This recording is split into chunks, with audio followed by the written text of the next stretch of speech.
संत तुकाराम जी का नाम आपने सुना होगा। तुकाराम जी ने अपने गृहस्थ जीवन में सन्यासी की तरह रहते थे। उन्हें अपनी पूरी संपत्ति, जो भी चीजें थी, वो लोगों में, जरूरतमंद लोगों में बांट दी। एक समय ऐसा आया कि उनके घर पे ही खाने के लिए कोई वस्तु नहीं थी, कोई अनाज या कोई ऐसी वस्तु जो वो खाना खा सके। उनकी पत्नी उनके दान कर देने की, सहयोग करने की, लोगों को दे देने की आदतों से बहुत परेशान रहा करती थी। उस बात के लिए उन्हें कई बार टोका करती थी, रोकती थी। तो एक दिन ये स्थिति थी कि उनके घर पे खाना बनाने के लिए कोई भी सामग्री नहीं थी। तो संत तुकाराम जी को कहती हैं कि घर में खाने को कुछ है नहीं, तो आप खेत पे जाओ और वहाँ गन्ने को काट करके एक बंडल बना करके ले आओ। तो अब गन्ने का जूस ही, गन्ने को ही चूस करके अपना पेट भर लेंगे। तुकाराम जी खेत पे जाते हैं, गन्ने काट करके एक बंडल बना करके सर पे रख के लेके आते हैं रास्ते में। तो रास्ते में कई लोग बोलते हैं, मांगते हैं कि मुझे एक गन्ना दे दो, कोई कहता है 1-2 गन्ना दे दो।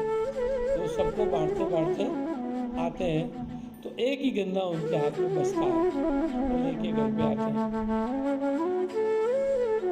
वो देख करके उनकी पत्नी समझ जाती है कि लाए तो एक बंडल ही होंगे वहां से, लेकिन सबको बांट दिया और एक ही लेके आए। तो बहुत क्रोधित हो जाती है, उसको बड़ा गुस्सा आता है।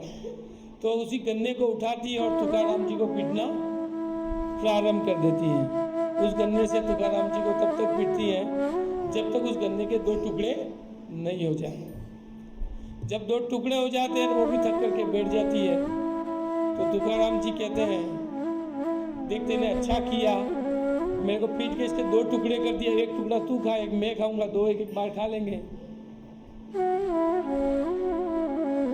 तो इतनी सहजता से जब अपनी पत्नी को वो दूसरा टुकड़ा देते हैं खाने के लिए, तो पत्नी जो है वो, उसके मन में इतनी लज्जा आती है, उसे लगता है कि मैंने मेरे पति को पीटा, उसके बाद भी वो गुस्सा नहीं कर रहा है और मुझे एक गन्ना दे रहे। और इस बात में भी वो एक सकारात्मक सोच के लेके आए कि तेरे पीटने से 2 टुकड़े हो गए, तेने 2 टुकड़े कर दिए, एक अपन दोनों खा रहे हैं। तो उनके पैर पड़ जाती है, उनसे माफ़ी मांगती है और कहती है कि मेरे से गलती हुई, मुझे ऐसा नहीं करना चाहिए था। उसी वजह से हम तुकाराम जी को संत कहते हैं। संत कौन होता है? जो क्षमावान होता है, जो क्षमा को धारण करता है, जिसके मन वचन काय में क्षमा भरी है, उसी को तो संत कहते हैं। हम कोई क्षमावान व्यक्ति जैसा हमारे सामने कोई मिले तो हम कहते हैं संत जैसा व्यक्ति है, उसी वजह से कहते हैं।